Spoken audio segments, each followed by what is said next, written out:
Hello বন্ধুরা, welcome back to my another blog. তো এখন বাজে 1:09। তো স্নান টান করে চলে এসেছি, আর উঠেছিলাম ঘুম থেকে 11:30টায়। তারপরে এই যে স্নান টান করে চলে এসেছি। এখন চলছে চা খাওয়া পর্ব চলছে। আর এখানে ভাই এই যে বসেছে। হ্যাঁ, 1:10 একটা বেজে গেল। সকালে চা খাচ্ছি। আমরা তো সকালে উঠেই নি, কারণ আমরা তো উঠেছি ঘুম থেকে 11:30টায়। তো তারপরে এই যে এতক্ষণ তো আমার কখনই স্নান করা হয়ে যেত, পরপর তোমরা গেলে। আর আমার যদি ওদিকে সবজিও কাটা হয়ে গেছে, এই যে তাড়াতাড়ি স্নান করতে পারিনি বলে উঠে মাত্র এই সবজিগুলো কেটে নিয়েছি। এখানে এই যে এঁচড় হবে, বসিয়ে দিচ্ছি সেদ্ধ। আর এই যে সবজি সব কাটা হয়ে গেছে। এখানে এই যে এখন চাল নিয়ে আসলো।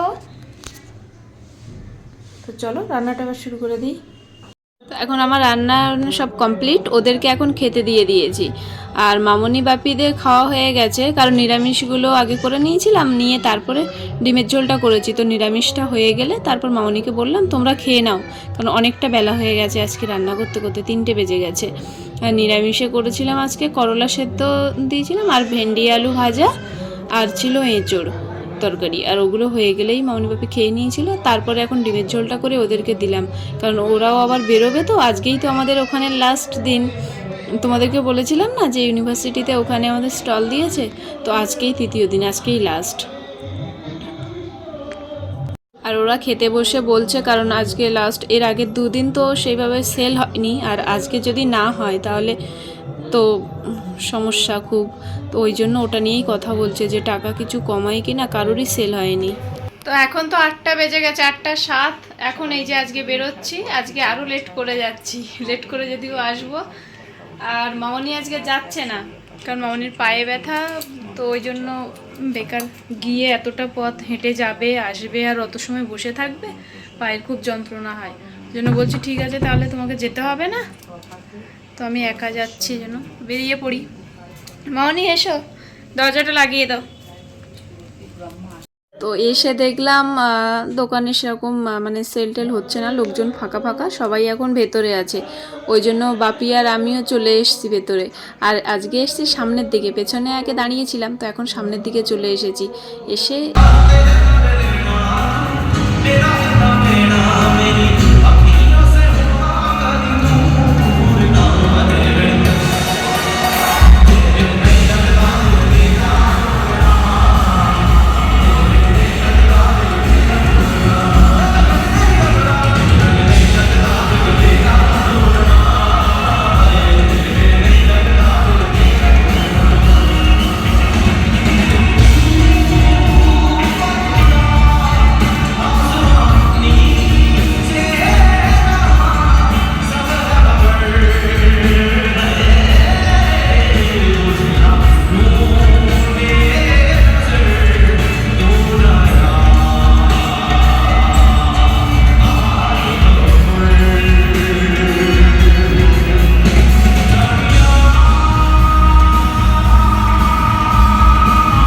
আবার ওখানে চলে এসেছি, কারণ ও ভেতরে বেশিক্ষণ থাকিনি, 10 মিনিট মতো ছিলাম, তারপরে চলে এসেছে। সেল টেল নেই বলে ওরা এই যে বাইরে দাঁড়িয়ে আছে।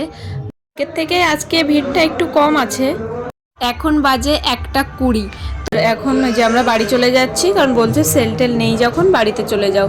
ওই জন্য এই যে আমরা 3জন যাচ্ছি। আর রাস্তাঘাট দেখো এখন একদম ফাঁকা হয়ে গেছে সাইডে, কারণ সবাই তো এখন ওখানে। দেখো রাস্তা পুরো সব ফাঁকা। তো আমরা রিক্সা নিয়ে নেব, কারণ এখান থেকে 8B পর্যন্ত একটু হেঁটে যাচ্ছি। দেখো রিক্সা নিয়ে নিয়েছি। আর 3জন তো, ভাই আমার কোলে বসেছে, পায়ের উপরে, পায়ে লাগছে ভীষণ, তবুও কি আর করা যাবে, নেই। কারণ আরেকটা রিক্সা যদি নিই তাহলে আবার একজনের জন্য টাকা লাগবে। তো 3জন একসঙ্গে চলে গেলে, এমনি একটু রাত বেশি অনেকটাই হয়েছে, একটু ভাড়া বেশি নেবে, ওই জন্য একসঙ্গেই চলে আসলাম। আর এখন দেখো এই যে বাড়িতে চলে এসেছি। আর বাপি বলছে মামনিকে যে এতগুলো টাকা যে নিল, আর ওরা প্রথমে বলল এরকম এরকম ভিড় হবে, এত লোক হবে এরকম, তো সেই পরিমাণ হয়নি। আমাদের দোকানে সেল হচ্ছে না বলবো না, হচ্ছে, বাট ওরা যেটা মানে ভাড়া নিয়েছে না সেই অনুযায়ী মানে সেল হচ্ছে না, ওই জন্য একটু চিন্তায় আছে সবাই। এখন বাজে 3:51, আর এই যে আমরা আমাদের বাড়ি যাওয়ার জন্য বেরিয়ে পড়েছি। তো ভাই আর আমি একদম রেডি, আর ও এখন এই যে জুতো পরছে, কারণ আমরা ঘুম থেকে উঠেছি। আমি উঠেছি কটায়, 1টা দিকে, তাই তো না 1:30? আমি ঘুম থেকে উঠেছি 1:30টায়, আর উঠেছে 2:30টায়। ওই জন্য আর তারপরে খাওয়া দাওয়া করে বেরোতে বেরোতে লেট হয়ে যাচ্ছে। এ ভাই, দাদার সাথে দেখা করে এখন এই যে দেখো ক্যানিংয়ে চলে এসেছি, যাদবপুর থেকে ট্রেন ধরেছি, ট্রেন থেকে যে নেমেছি ক্যানিং এসেছি। এখান থেকে অটো করতে হবে, অটোতে, কারণ এখন বাস নেই, বাস 5টা পর্যন্ত থাকে। এখন 5:40 হয়ে গেছে, আর ওকে আমি বলছি চলো একটা ডিম টোস্ট নিয়ে নিই, কারণ এখন যে যাব এই 2-3 দিন তো পুরো টানা নিরামিষ খেতে হবে, ওই জন্য একটা ডিম টোস্টও নিয়ে নিলাম। আর এই যে আমরা এই যে অটোতে বসে আছি, আর ওই যে দূরে দেখছো মাঠে ওই যে সাদা ড্রেস পরা, ওখানে হচ্ছে ক্যারাটে শিখছিল ওরা, ক্যানিংয়ের মাঠে। এই যে আমাদের অটোও ছেড়ে দিয়েছে। আর এই যে এটা হচ্ছে ক্যানিংয়ের নদীটা, মাতলা নদী। এখানে এখন জল নেই, শুকিয়ে আছে এখন, কখনো জল থাকে, কোন টাইম কোনো এক সময় কখন থাকে তা আমি বলতে পারবো না, জলটা তো এখন নেই। এই যে দেখো, আর সাইডটা জলকর আছে। জলকর বললে হয়তো অনেকেই বুঝবে না, তো এখানে হচ্ছে মানে খুব বেশি জল থাকে না, এই হাঁটু পর্যন্ত হয়তো জল থাকে, আর এখানে মাছ চাষ হয়, এটাকে আমরা জলকর বলি, অনেক জায়গায় অন্যরকম বলে, তো সেটা আমি জানি না, আমরা এটাই জানি, ওই জন্য এটাই বললাম। তো এখন এই যে আমরা ধামাখালি চলে এসেছি, ধামাখালি অটোর থেকে নেমে এখন এই যে বোটে উঠবো, তো কিছুটা এর উপর দিয়ে হেঁটে যেতে হয়, তারপরে বোটে উঠবো আর কি। আর ওই যে আলো দেখা যাচ্ছে ওই পাড়টাতে নামবো, ওটা সন্দেশখালি ওই পাড়টায়। তো এখনও অনেকটা টাইম লাগবে বাড়ি যেতে, কারণ এখনও আরও একটা খেয়া পার হতে হবে। আর এই যে দেখো চাঁদের আলোটা পড়েছে জলের উপরে, কি সুন্দর দেখতে লাগছে না? দেখো কি সুন্দর দেখতে লাগছে, আর আমাদের খেয়া ছেড়ে দিয়েছে, যে যাচ্ছি।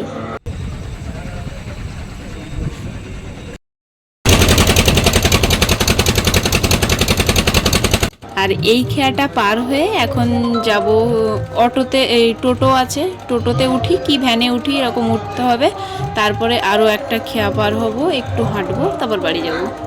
বাড়ি যেতে রাত হয়ে যাবে। এখন বাজে 7:10, তো যদি ঠিক মানে এখান থেকে খেয়া পার হয়ে যদি ভ্যানটা পেয়ে যাই তাড়াতাড়ি, তারপরে ওই খেয়াটাও যদি পেয়ে যাই, তাহলে আর কি 7:40-45-এর মধ্যে পৌঁছে যাব। আর যদি ওগুলো লেট হয় তাহলে তো আমাদের যেতেও লেট হবে। এই যে দেখো নেমে গেছি ভ্যানের থেকে, এসে আমাদের খেয়াটায় চলে এসেছি, মানে এই খেয়াটা পার হব, তারপরে ওপারে কি দেখো কেমন অন্ধকার, আর দুটো বোট থাকে, তো এখন 7টার পর থেকে মনে হয় একটা হয়ে গেছে, এখনই একটা আছে, আর এপারে এখন ফাঁকা, কারণ বোটটা ওপারে আছে, তো ওপার থেকে আসবে, তারপরে আমরা উঠবো, যাব, একটু টাইম লাগবে, মানে বাড়ি যেতে আজকে 8টা বেজেই যাবে। ওই যে ও গিয়ে ওটার ওই থামটার উপরে বসেছে, আর ভাইয়ে দাঁড়িয়ে আছে, যে এখন চলে এসেছি খেয়া পার হয়ে, দোকান থেকে যে মিষ্টিটা নিয়ে যাচ্ছি, মানে রসগোল্লাটা ভালো লাগে, তো রসগোল্লাটা নেব বলে তার নেই। আর তারপরে দেখো বাড়ি গিয়ে একটু রেস্ট করে নিয়ে তারপরে এই যে চলে এসেছি নদীর ঘাটে, কারণ জল সইতে আসে না, আজকে অধিবাস। এখন 9:30 বাজে, আর এখানে যে বসে আছে চলো কিছু জন বসে আছে, আর এখানে এই যে আমরা দাঁড়িয়ে আছি, আমি এখানে ভিডিও করছি, ওখানে দেখো দাঁড়িয়ে আছে। আর এই ভিডিওটা যে দেখছো না আমরা বাড়িতে আসার পরে, আর প্রথমে যে ভিডিওগুলো যে দেখেছিলে না যে আমাদের ঘরে ওখানে, তো ওগুলো কিন্তু আগের দিনের ভিডিও, তো মাঝখানে একদিন ভিডিও দিতে পারিনি, কারণ ভিডিও করা হয়নি, ওখান থেকে মানে সেল টেল হয়নি ভালো, আর মনটা খারাপ ছিল, ওই জন্য আর ভিডিও করা হয়নি, তো তারপরে ভিডিও আর আপলোড করা হয়নি। আর তারপরের দিন এই যে বাড়িতে এসেছি, এসে ভিডিও করেছি, এই যে দুদিনের একসঙ্গেই দিচ্ছি। আর এখানে দেখো দিদির মেয়ে এখানে কারো কাছে যেতে চায় না, ও শুধু মায়ের কাছেই থাকবে। তো আজকে ভিডিওটা এই পর্যন্তই, আর এখানে এই যে আমরা জলসহ হয়ে এখানে কাজ মিটে গেলে আমরা যাব, এই যে যাচ্ছে সবাই এখন শিব মন্দিরে যাব। তো আজকে ভিডিওটা এই পর্যন্তই, ভিডিওটি ভালো লাগলে লাইক কমেন্ট ও শেয়ার করতে ভুলো না, টাটা।